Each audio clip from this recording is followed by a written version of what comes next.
If you want to know how to homeschool your children during their preschool years, so we're talking age 0 to 5, you've come to the right place. In this video, I will share what we did, 3 broad principles which I used in our preschool years, which have led us to very good results.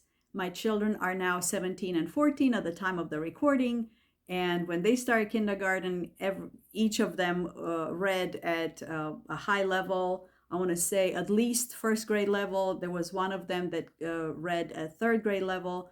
And we have been very pleased with our preschool experience, to say the least. Of course, my children now are teenagers, and I can look back and see what worked for us. And that's what I'm going to share with you in this video. 3 broad principles. And then at the end, if you stick around until the end, I promise you a bonus point, a little bit of something for those of you who are overachievers, who want more than the 3 points. So without further ado, principle number 1, which has helped us in our preschool, is turn off the screens. Now let's talk a little bit about screens. The American Academy of Pediatrics clearly states that babies 0 to 2 should have 0 screen time. 0 means 0. After that, they say 2 hours a day. Now, even 2 hours a day is a lot. And I'm going to say that again. 2 hours a day of screen time is a lot for a child who's 2 and 3 and 4 and 5 and even older than that. I'm not the only one saying this. I can get on a soapbox and talk about this for hours, but the whole point is turn off the screens for your preschoolers. And I know I'm asking you for a very hard thing, okay? I know what you're going through. We don't always get a babysitter. A screen is a very nice babysitter, especially those Baby Einstein videos and Bluey and whatever else is out there right now. But my point is, make an effort and protect your child's brain. Let me just put it to you this way. A few years ago, I talked to a doctor, a medical doctor, who specialized in the brain, right? A neurologist. And he put it in layman's terms. I'll just put it to you like this, the way he kind of gave it to me. It's not super scientific, but it's explained for those of us who are not in the medical field. In the brain, there are alpha waves and there are beta waves. From your knowledge of the Greek language, which waves are more important? Which waves do we want our children to create in their brains? Alpha waves or beta waves? Alpha, of course. Alpha waves is where it's at. If we want to produce a lot of connections in our children's brains, which prepare them for academic success, we need to turn off the screens. Why? Because when we're watching a screen, we are producing beta waves. It's a very passive way of learning. You're learning, but you're learning in a very passive way. And so the waves produced in the brain are beta.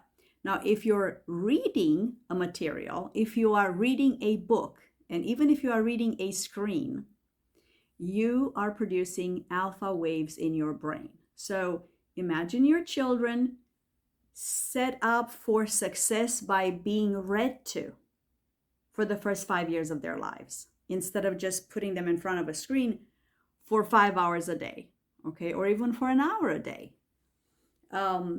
You are giving them habits of mind, habits of thought, by enabling them, by turning off the screens. You enable them to create those alpha waves.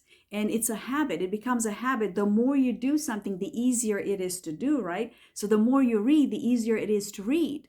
The more you watch Netflix, the easier it is to just flip it on again and watch it again. You know, it's very easy to watch a screen. It's rather difficult to read. And if you don't read on a regular basis, then reading is really difficult. Okay, so point number 1 is turn off the screens. Do your best. I understand many of us don't have babysitters, and sometimes mama just needs a break. I get it. I was there too. I've used some screens with my children, but like I said, 0 is the recommendation before age 2. 0 time in front of a screen before the age of 2. And then they need time in the real world. They need time and FaceTime and tummy time and interaction with humans. And then from age 2 on, very, very little screen time. Now, principle number 2 for preschool, which is what we did. This is what I did. Okay, I'm not telling you what I've read. I'm telling you what I did, what worked for me. I took them outside for at least an hour a day. Now, of course, inclement weather, obviously, you don't take them outside. Although I lived in Sweden for 3 years and I learned many Swedish sayings, and one of which is, there is no such thing as bad weather. It's only bad clothing. So if you're not prepared for rain with a little rain jacket for your child, then definitely don't go outside. If you don't have an umbrella, if you don't have rain boots, don't go outside in the rain. But you could. If you waterproof their clothing, you could take them outside even in the rain. They love splashing in puddles and mud, and that's coming up later because I'm going to explain to you why that is important.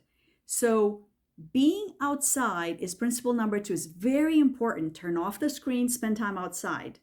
1 hour is great. 2 is even better. 3 is ideal. I know it sounds like a lot, 3 hours a bit, but you know what American kids do on a regular basis? And I bet you all the children in the Western world are doing this. On an average, they spend 2 to 3 hours in front of a TV, in front of a screen, in front of YouTube, in front of Instagram, and in front of Bluey, Netflix, whatever. That is the truth. And that was the truth 10, 15 years ago. Who knows where it's at right now? So researchers have found a strong correlation, strong connection between outside exploration and strong science skills later in life. So if you do principle number 2, you're helping your child be curious about the natural world. Letting them get dirty, it's fine. That's fine because it prepares them for exploration later on in life in a scientific way, right? What else teaches them science? You taking care of their physical needs, right? A daily bath, healthy meals, the fact that you are preparing their water bottle and you take a water bottle with them, not juice, not sugary drinks, definitely no soda, right? So healthy meals and water bottles and giving them time outside, walking with them, hiking, biking with them, teaching them to ride a tricycle.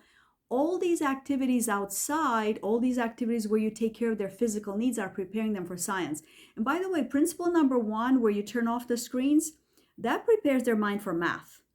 Math is very abstract, and a lot of people claim they don't like math. Well, there's a lot to be said on the subject, and there will be plenty of videos that I will have available about that. But suffice it to say, principle number 1 takes care of math. Principle number 2 takes care of their scientific skills, right? And their interest in science later on. And so let's go now to principle number 3. Read to them for at least 20 minutes a day. One more time. Read to your child 20 minutes a day. I'm going to tell you a story. I had a friend who came by my house. Her children were 2 years older than mine. So mine were like 5 and 3 or 6 and 4 at the time, and hers were, 2 years older correspondingly. And my oldest said to her, "Oh, I love to read." And she said, "How did you develop that in him? Because my child doesn't want to read at all." And I said, "You turn off the screens and you read to them for 20 minutes a day. That's it. It's that simple." Do you have 20 minutes a day for your child? Do you have a library nearby where you can go get books? Those simple picture books for free from your library, they will work wonders for your children's brains. And guess what? That prepares them for English. So I just gave you 3 principles that prepare them for English, math, and science. And of course, a few other things, because if you spend time with your children, they develop their emotions. Their emotional intelligence, by the way, will prepare them for the marketplace more than the books, more than the textbooks, more than going to public school for 7 hours a day to socialize with 35 peers, right? Okay, I'm getting on a different tangent now. So let me get back to my principle number 3. When we started kindergarten at home, I gave my children an informal reading test. I think it was online on the Sunlight Curriculum website. And you just go there and you look for Sunlight Curriculum reading test, and you put these words in front of them and say, read this, and then it's like kindergarten level, first grade level, second grade level. I kept going with my children. They kept going words after words after words. When they started kindergarten, they were reading way above a kindergarten level. Now, I want to say big parenthesis. I do not believe in rushing children through the educational stages of life, right? I don't believe in rushing a child to, I don't know, graduate high school at 12. That's a whole discussion for another time. But I just want to say, it is not that important that my children read when they went to kindergarten. What is important is that they love books. Yes, incidentally, they could read. And I'll tell you another story. My son was 3.5. He was in the back of my car, and the baby, my daughter, was a baby right next to him. And I'm driving, right? I'm driving through town, and all of a sudden I hear my son, who's 3.5, saying, "Stop, car wash, open." And I'm thinking, what is he saying? And then I realized as I looked around, he was reading the signs. He was reading big signs, the stop sign. We were passing by stores that said open. He read car wash on a business. And I thought, this child can read. This child can read. I had no idea. But see, I have been reading to him since he was a baby. I kid you not, my child was 2 weeks old, and we held baby books in front of him. The black and white baby books. Have you seen those? Where you're encouraged as a new parent to put a book, like board book, in front of them, and they're like black and white with these zebra shapes and all kinds of animals, but it's all black and white because that's all they can see at the time. There are not even words. But you would say to him, here's a zebra, here's an elephant, whatever. And so I kid you not, I've been reading to my kids. I open a book in front of my children since they were like literally newborns, right? 2 weeks old. So no wonder by 3.5, he could read. His sister did the same, pretty much. So the idea is, again, you can be age 10 and 12 and still have a hard time reading. That falls in a different category. And it's not so much a cause for concern, for everybody learns at different levels and at different speeds. Again, completely separate subject, different video. For right now, I want to encourage you to read to your child for 20 minutes a day. I don't think I'm asking for too much. And you will not regret that. Not to mention cuddle time with mommy. It is just such an emotional and a rewarding time for both parent and child. Now, 2 resources, yeah, right? Call to action for you, very, very practical, very tactical. Imagination Library. Go to that website. Dolly Parton has a nonprofit. And yes, I live in Sevier County, where she's from, right? She's from Sevierville. I live in Gatlinburg. They have an imagination library through the Dollywood business. They have a Dollywood Foundation, and they send thousands of books to children age 0 to 5. 0 to 5. For free, once per month. You will have 60 books if you do this right from the very beginning. No matter where you live in the United States, they will send you that book. I think she also sends them to Canada and the UK and a few other countries. So check it out. Sign up your child. Your child will have a library of 60 board books. or picture books by the time they get to be 5. And it's wonderful. It's what's better than a library of books for your child, right? So thank you, Dolly, for that. And number 2, I want to tell you about 1,000 books before kindergarten. When I started preschool at home with my children, this idea of 1,000 books before kindergarten was very, very new. It was a couple of lawyers in Minnesota, I think, and they just thought, hey, why don't we put together a forum and encourage people? Now I think it's all over the United States in different libraries.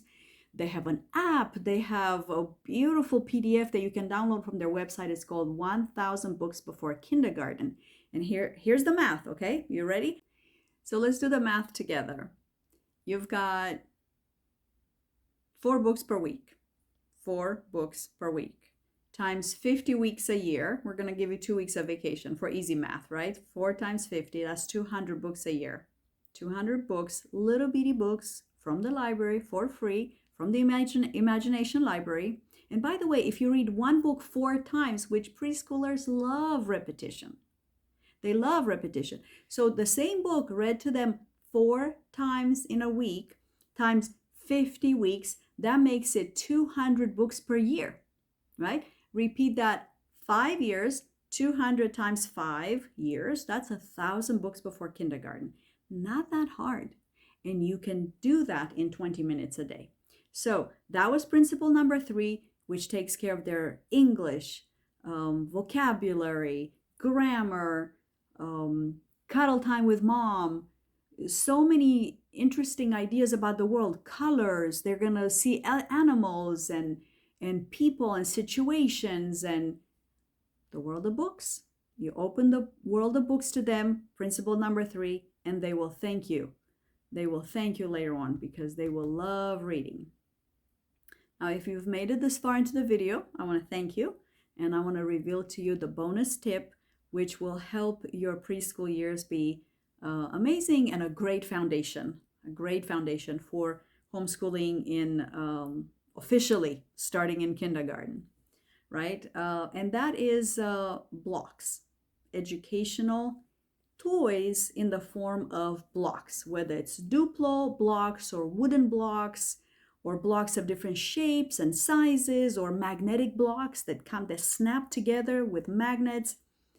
The ones that are made for chubby hands for preschoolers, right? The ones that are big where they cannot, even if they put them in their mouth, they're not going to swallow them, right? So suitable for age 3 and under. I would say suitable for age 5 and under. So I would look for big blocks which they can hold and you can just put them on the floor. And by the way, those preschool years are so precious. You're on the floor with them, with these blocks, and you're going to make so many beautiful memories. You will not regret spending preschool at home with your children. So, I want to just say briefly about these blocks that they provide so many educational opportunities for a small child. The hand-eye coordination is huge, right? So for later on when they want to start handwriting, they need those skills, the fine motor skills. And so it starts with gross motor skills with big blocks, and then they get smaller and smaller as they get older. That prepares them for handwriting. Learning colors, learning shapes, problem solving, creativity, perseverance, right? How many times do you build a tower and it collapses, and does your child get frustrated? It reveals to you your child's personality. So many ways you can use this time on the floor with them, with the blocks. And a lot of word of caution, a lot of people will consider these blocks boring toys, right? They don't beep, they don't make sounds, they don't sing, they don't teach them Spanish, they don't have flashing lights. That's good. That's a good thing. You don't want that. You don't want the flashing lights and the beeping sounds. And there's time for Spanish and French and other languages later on and even now, but not through toys, right? So I want to encourage you. This is bonus tip number 4, right? The bonus material that I promised for the end of the video. I will link to several resources for the preschool years in the description box. And with that, so long, farewell, auf Wiedersehen, au revoir, and I will see you in the next video.